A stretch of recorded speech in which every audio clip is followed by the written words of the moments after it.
Are you a pre-med student who's considering a career in medicine in the United States? If so, you'll need to take the Medical College Admissions Test, or MCAT.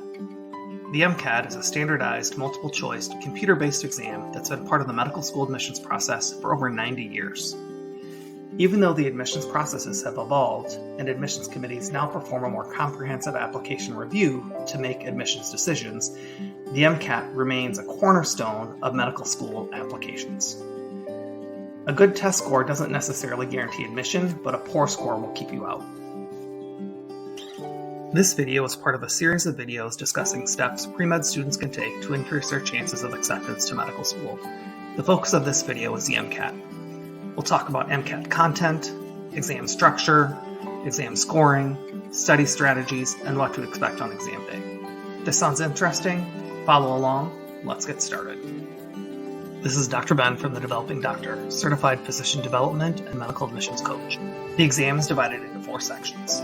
Each section evaluates a specific aspect of knowledge that's thought to be critical for success in medical school and the practice of medicine. The 4 sections are Biological and Biochemical Foundations of Living Systems, Chemical and Physical Foundations of Biological Systems, Psychological, Social, and Biological Foundations of Behavior, and Critical Analysis and Reasoning Skills.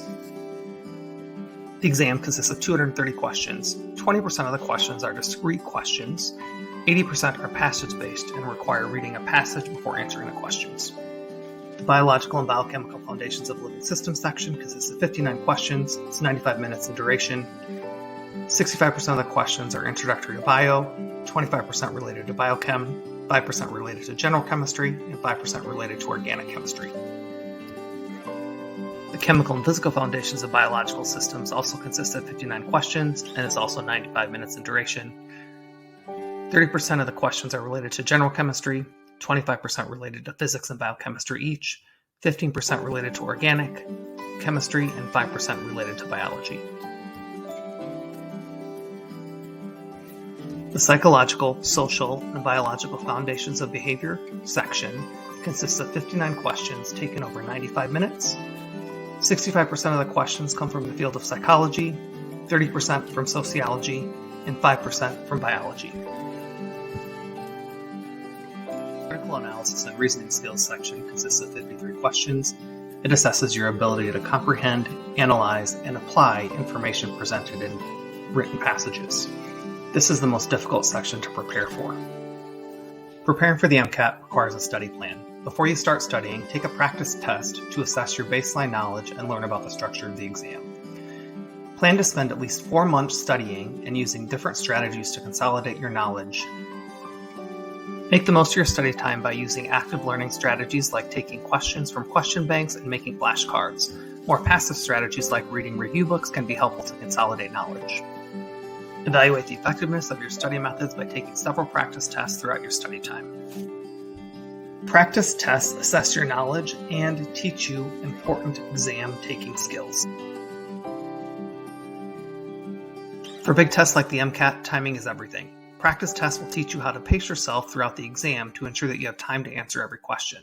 Remember, every unanswered question is a wrong question and will be tracked from your score. The Critical Analysis and Reasoning Skills section is sometimes the most challenging to pace. Plan to spend about 10 minutes per passage on all 9 passages. The remaining sections aim to spend 8 minutes per passage-based question and 1 minute per standalone question. Schedule your tests when you feel ready. You shouldn't schedule it before you've completed all the prerequisite courses and have studied for at least 4 months.